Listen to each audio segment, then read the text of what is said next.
ఖమ్మం, భద్రాద్రి కొత్తగూడెం జిల్లాల్లో రైతులు యూరియా కోసం నానా పాట్లు పడుతున్నారు. ఇక ఇదే అంశానికి సంబంధించి మరింత సమాచారం మా ప్రతినిధి సాంబశివరావు అందిస్తారు. సాంబశివరావు, ఉమ్మడి ఖమ్మం జిల్లా వ్యాప్తంగా ఎక్కడ చూసినా కూడా అన్నదాతలంతా కూడా యూరియా కోసం పడరాని పాట్లు పడుతున్నారు. క్యూ లైన్లలో గంటల తరబడి వేచి ఉన్నారు. దానికి సంబంధించి పూర్తి డీటెయిల్స్ ఏంటి?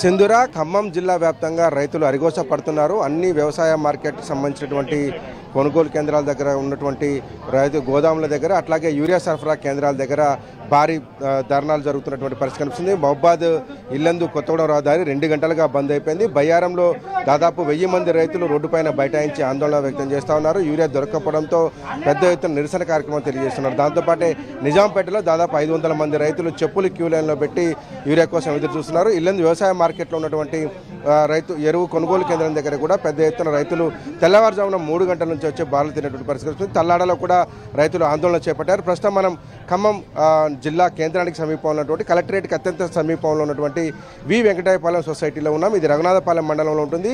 వ్యవసాయ శాఖ మంత్రి తుమ్మల నాగేశ్వరరావు ప్రాతినిధ్యం వహిస్తున్నటువంటి ఖమ్మం నియోజకవర్గానికి సంబంధించినటువంటి వి వెంకటాయపాలెం సొసైటీ దగ్గర ఉన్నాం. దగ్గర తెల్లవారుజాము నుంచి ఇక్కడ క్యూ లైన్లలో 100 మంది రైతులు నిలబడి ఉన్నారు. మహిళలు అట్లాగే పురుషులు కూడా 2 వేర్వేరు లైన్ల నుంచి ఉన్నారు. ఈ సొసైటీలో 330 బస్తాల యూరియా అందుబాటులో ఉన్నట్టుగా ఉదయం మనకు అధికారులు తెలియజేశారు. ఇప్పటి వరకు 120-130 కట్టల యూరియాను సరఫరా చేసినట్టుగా కూడా అధికారులు చెప్తున్నారు. కానీ ఇక్కడ ఉన్నటువంటి రైతుల సంఖ్య చూస్తే దాదాపు 500 నుంచి 600 మంది పైచిలకు రైతులు క్యూ లైన్లో ఎదురు చూస్తున్నారు. ఈ క్యూ లైన్ దాదాపు ఒక 1/2 కిలోమీటర్ పైన ఉంది. తెల్లవారుజాము నుంచి వచ్చి 4 గంటలకు 3 గంటలకు వచ్చి ఎదురు చూస్తున్నటువంటి రైతులు ఉన్నారు. ఇప్పటి వరకు యూరియా కట్టలు సరఫరా చేసినటువంటి పాపాన పోలేదు. రైతులంతా ఆగ్రహం. ఏం సార్, ఎన్ని గంటలకు వచ్చారు? తెల్లారుజాము 4 గంటలకు వచ్చానండి. మాది ఊరే. 4 గంటలకు వస్తే అలాగనే అప్పటికే 200 మంది లైన్లో క్యూలో నిల్చున్నారు. మరి మేము ఇంటికాడ గేదెలు ఎడవాలా? ఇంటికాడ ఆడవాళ్ళు మా కోసం ఇంకా రాలేదు వాళ్ళు ఎదురు చూస్తున్నారు. చేరిపోయి నీళ్ళు పెట్టుకుందామన్నా నీళ్ళు పెట్టుకునే పరిస్థితి లేదు. ఈ కట్టల కోసం ఏమైనా పడి కాపులు గాయాల్సి వస్తుంది. మేము మాకు అందదా ఇదేంటి పరిస్థితి అని అడుగుతున్నా నేను. ఎన్ని రోజుల నుంచి సమస్య? మరి ప్రభుత్వం ఇప్పుడు వారం అవుతుందండి నేను తిరగబట్టి. ఇవాళ మట్టి కూడా ఇంకా కట్ట అందలేదు నాకు. ఒక్క రైతును కదిలిస్తే ఇట్లాంటి పరిస్థితులు, ఒక్కొక్క రైతు ఒక్కొక్క పరిస్థితిలో ఉన్నారు. ఎవరిని టచ్ చేసినా కానీ ఇంతే ఆగ్రహాన్ని వ్యక్తం చేస్తున్నారు. చాలామంది రైతులు ఉన్నారు. ఎప్పటి నుంచి ఎదురు చూస్తున్నారండి? ఏంటి వి వెంకటాయపాలెంలో ఉన్నటువంటి సమస్య? గత ఇన్ని సంవత్సరాల్లో లేని కరువు ఈ సంవత్సరం బాగా ఇబ్బంది పెడుతుంది రైతుల్ని. తెల్లవారుజామున రాత్రి లోడ్లు వచ్చినాయని తెలిసి తెల్లవారుజామున 4 గంటలకు వచ్చి లైన్లో నిల్చోవడం జరిగింది. ఇప్పుడు వరకు కూడా మొత్తం కలిపినా 100 కట్ట బయటికి పోయింది. ఇంకా ఆడ మొత్తం కలిపినా కానీ 150 కట్టలేదు. రైతులు చూస్తే 400 మంది ఉన్నారు. చాలా ఇబ్బందిగా ఉంది. చాలాలో పనులు కావట్లేదు, ఇక్కడ యూరియా దొరకట్లేదు. చాలా ఇబ్బంది పడుతున్నారు రైతులు. ఈ మండలానికి మొత్తానికి కూడా ఇక్కడికే పెట్టారు. మా సొసైటీ మొత్తం 8 ఊళ్ళకు కూడా ఇక్కడనే ఏడు నుంచి పెట్టారు. 8 ఊళ్ళ జనం వచ్చారు. వెంకటాపాలెంలో ఇంతవరకు ఒక కట్ట అందలేదు. మేము వెంకటాపాలెం రైతులు చాలా ఇబ్బంది. కేంద్రం అంటుంది, రాష్ట్రం అంటుంది. కేంద్రం ఇవ్వాలని రాష్ట్రం అంటుంది. ఇచ్చిన గత 10 సంవత్సరాలు లేదు తప్ప ఇప్పుడు ఎట్లా వచ్చిందండి? గత 10 సంవత్సరాలు ఈ టీఆర్ఎస్ గవర్నమెంట్లో యూరియా ఏనాడు ఇంత కొరత రాలేదు కదా. వాళ్ళు ముందు స్టాక్ తెచ్చి పెట్టుకున్నారు. మరి ఈ మంత్రివర్గం ఏం చేస్తుంది? మంత్రివర్గం ఆలోచన ఉండాలి కదా. కాళేశ్వరం ఇంత డెవలప్ అయింది, వరి పొలాలు పెరిగినాయి, మనకి ప్యాడీ పెరిగినప్పుడు మరి దానికి సంబంధించి ఎరువులు కూడా స్టాక్ పెట్టుకునే వారం ఉండాలి కదా.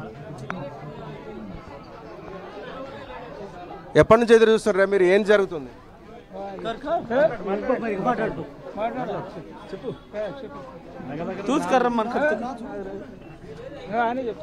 రైతులు దాదాపుగా తెల్లవారుజాము నుంచి ఎదురు చూస్తున్నట్టుగా చెప్తున్నారు.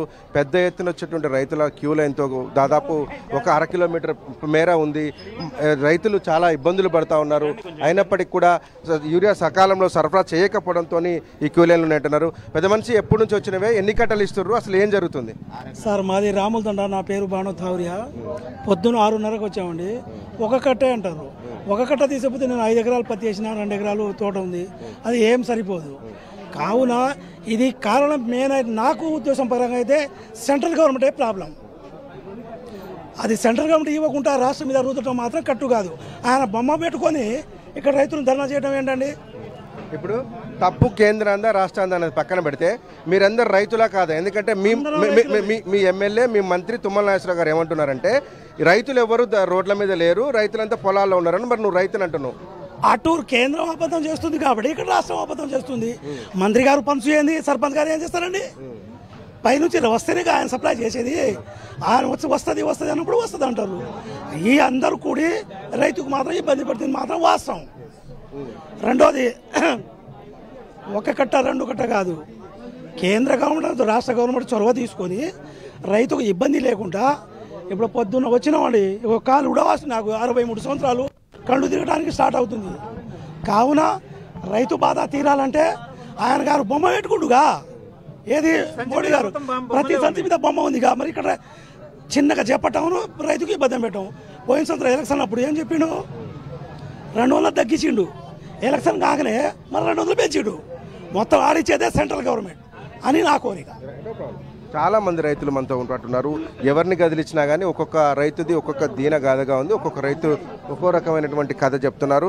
మొత్తం మీద రైతులందరూ కూడా గత 2 నెలల కాలంలో జూలై ఆగస్టు నుంచి మొదలు పెడితే సెప్టెంబర్ వరకు కూడా ఇదే ఇబ్బందులు పడుతున్నారు. ఒక పెద్ద మనిషి కూర్చోలేక మోకాల నొప్పులతో ఆపరేషన్ అయి కూర్చున్నాడు. పెద్ద ఆయనతో మాట్లాడదాం. బాబా, ఎన్ని రోజుల నుంచి పడుతున్నావు ఈ కష్టం? అసలు ఏం జరుగుతుంది నువ్వు చెప్పు. యూరియా కట్టల కోసం రోజు వస్తూనే ఉన్నాం. మొన్న వచ్చినా వర్షాలే కొడుతున్నాయిగా, కట్టలు రాలేదన్నారు. మొన్నను ఇవాళ ఏదో వినాయకుడు సమితి అని మొన్న అన్నారు. ఇవాళ వచ్చినో ఈ పని చేశారు. వచ్చినాయి 400 కట్టలు తొందర రాండి అన్నాడు. జనవరి చూతాలకి 600 మంది రెండు కూర్చోన్నాం. మేమేం చేస్తాం? నిలబట్టడానికి 2 కాళ్ళు ఆపేసినాయి. నేను ఆడ నిలబడాను 2 గంటలల్లో. చప్పుడు కాడ కూర్చున్నా, జనాలు చూసుకుంటూ కూర్చున్నా. కొరత లేదని మంత్రులు అంటున్నారు, జనం ఏమో కొరతతో కూర్చున్నారు. అసలు ఏం జరుగుతుంది? కొరత ఉందా లేదా? కొరత ఎందుకు లేదు? బంగారం వాళ్ళకి ఉంది. ఏది ఏ కట్టెత్తాడు? 10 ఎకరాలు, నేను 15 ఎకరాల పొలాన్ని వేసిన నాటు. ఒక్క కట్టెత్తే నాకు ఏమైంది? 15 ఎకరాల పొలం నాటేసిన. ఒక్క కట్టెత్తే నాకు ఏమైంది చెప్పు? పాస్బుక్లలో కూడా ఉంది ఎన్ని ఎకరాల భూమి ఉంది. 800 బత్తా కాట వేసేది కూడా ఆయనకి అరకే తిరుపతిరావుకి. ప్రతి సంవత్సరం పంటకి 500 బస్తా కాట వేస్తాను. నేను ఒక లారీ నాదే లోడు. నేనేం చేశాను? ఈ జనాలు చూసి చెప్పి కానీ కూర్చోను. ఏం చేయాలి? ఎగసాయని ఇట్లా తయారు చేసింది ప్రభుత్వం. రైట్. ఇది ఖమ్మం జిల్లా రఘునాథపాలెం మండలం కలెక్టరేట్ సమీపంలో ఉన్నటువంటి వివెంకటాయపాలెంలో ఉన్నటువంటి రైతుల గోస. 330 కట్టలుంటే 100-150 కట్టలు వెళ్ళిపోయినాయి. ఒక 200 కట్టల కోసం దాదాపు 500 మంది రైతులు క్యూ లైన్లో ఉన్నారు. ఒక్కొక్క రైతుకు 10 కట్టలు 20 కట్టలు అవసరం ఉన్నప్పుడు ఒక కట్ట మాత్రమే ఇస్తున్నారని ఆవేదన వ్యక్తం చేస్తున్నారు. జిల్లా వ్యాప్తంగా చాలా చోట్ల ధర్నాలు, నిరసనలు, రాస్తారోకాలు జరుగుతున్నాయి. చెప్పులను క్యూ లైన్లో పెట్టినటువంటి రైతులు పడిగాపులు కాస్తున్నటువంటి పరిస్థితులు ఎక్కడ చూసినా కనపడుతున్నాయి. Right, thank you Sambasivarao.